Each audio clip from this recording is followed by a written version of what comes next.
Hey YouTube, this is Josh here, and if you watched any other videos on this channel, you would know that we did a corn snake one with Reese as well, but this is at my house, and I've got 5 reptiles in total. I've got 2 leopard geckos, 2 crested geckos, and 1 bearded dragon. But this is going to be a care video on leopard geckos. So leopard geckos are very easy to look after, and they've been in the trade for a couple of decades now. They was introduced properly by Ron Tremper, the one who created most morphs you see today. You can house 2 females and probably 1 male in a 2-foot vivarium. That's what I've got here. It's 2 foot by 1.5 by 1, I believe, something like that. That's the dimension, I believe. And you can estimate an age of around 10 to 20 years, but there's been known that some have lived past 20 years. So what you need inside the cage, you need no external UV lighting because they're crepuscular, so they're not really active when the sun's out. So you can just have 2 bulbs here. I've got just a normal day bulb here and then an infrared bulb there. You can see they're only a low wattage. I think that one's 60 watt and that one's 40 watt. Substrate, you can get away with some loose substrates, although I'd advise you use loose substrates. I've just got the best one. I'm using lino in here. It's easy to clean, and I can get a lot of this. Because they're cold-blooded, they can't regulate their body temperature properly, so you have to create 2 sides for them to regulate, a hot side and a cold side. I've got the hot side hide and then a cold side hide. They spend the majority of the time in the cold side. Yeah, I'll get to that anyway.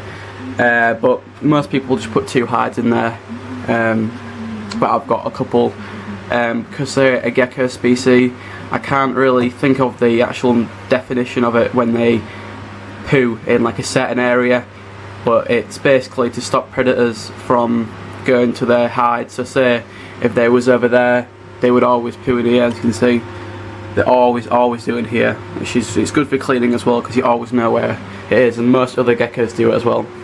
So you need heating, temperature wise. You want a hot side of mid-20s to late 20s, and a cold side of low 20s, late teens. I think mine at the moment is around 27 degrees Celsius all around on the hot side, then I think it drops a few degrees on the cold side. Because these haven't got any UV, you're going to need to supply them with extra vitamins along with their food. You need to supplement them with calcium. I've got here, we've recently just got this in England, it's the Repcal. It's calcium with vitamin D3.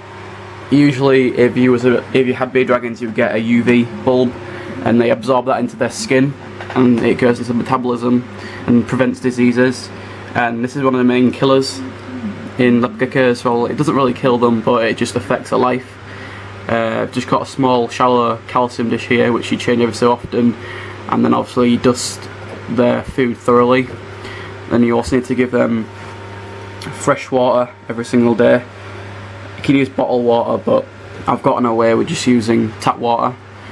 But I usually just leave it on the top of this vivarium, which is near a window, and the sun usually gets rid of all the chlorine. As most reptiles do, they shed their skin in sections. Sorry, I got that wrong there. Leopard geckos shed their skin as a whole, and then they eat it. I was thinking of bearded dragons then. So you need to provide them with a moist hide or a sweat box, whatever you want to call it. I've just used a flora tub and then just converted it by putting moss in. And then this is one of the first leopard geckos you see here. See Tremper albino female. They're both females in here. As you can see in the holder. She's in prime condition, and she's over a year now. I got her quite a while ago now. As you can see, at night time their eyes go bright black. Same with snakes. During the daytime they've got more of like a diamond shape during the daytime, and then as the night goes on they open it up, because they do that during the daytime to stop light getting into their eye. And then the other one, which is the normal, is here. I've had this one for the longest amount of time. She's about 1.5 years. You can see she's the most tame one, but as you can probably see here, they're both in great condition. They're on a varied diet of Dubai cockroaches, locusts, mealworms, and yeah, it's all supplemented. And that's food wise really. You can feed these guys every other day, but most breeders feed them every day. And then I've got a mealworm dish, but they don't usually go for that. In terms of handling, these guys don't like to be handled as much as say a bearded dragon. So you can handle these every single day if they're tame, but at first they will hiss at you and vocalise, and you will probably get bitten a couple of times. But these are tame, they're used to regular handling, and after a while they'll actually come to the glass and try and come out and see you. But at first you want to try and tame them as quick as possible, and then just keep the handling to a minimal until they're really tame. But like most geckos, they have a detachable tail if they feel threatened. Mine don't usually drop the tail. Well, they've never dropped it before, but a lot of them have. But the good thing about these guys is if they drop the tail at a low age, it grows back, but it's more like a bee sting, you know, the tail of a bee or whatever like that. But it doesn't look as nice. It's a lot more pale or less in colour, but it does grow back a bit, unlike crested geckos where there's nothing really when it loses its tail. I'm trying to think. These guys grow about 8 inches, so they're not a very long lizard. In terms of, I can't really go into all of it because there's great detail in the breeding section, but I'll just roughly go over it. You take into consideration more with females for breeding, because they're going to be, you know, obviously laying the eggs, so they need extra calcium, and they'll lose weight when they lay eggs a lot of the time. So you need to fatten them up, usually with pinkies or waxworms.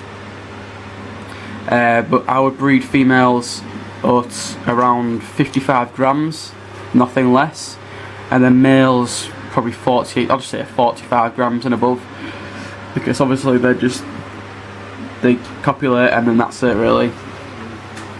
So that's really all I'm going to cover in the breeding section, but if you guys want me to do a breeding video, I'll probably do that.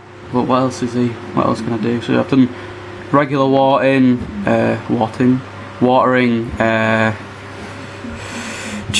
diseases, as I said, because there's going to be no UV. Metabolic bone disease is a major disease with most reptiles, but it can be easily, I say lizards, because it can be easily overcome with just regular calcium supplementation and a balanced diet. But obviously you get the lazy owners who just CBA to do that. Not going to point out any names. But yeah, and then there's also coccidia. I think it's all reptiles, or is it all cold-blooded animals have coccidia? Correct me if I'm wrong, I don't know, but most reptiles have coccidia levels in them.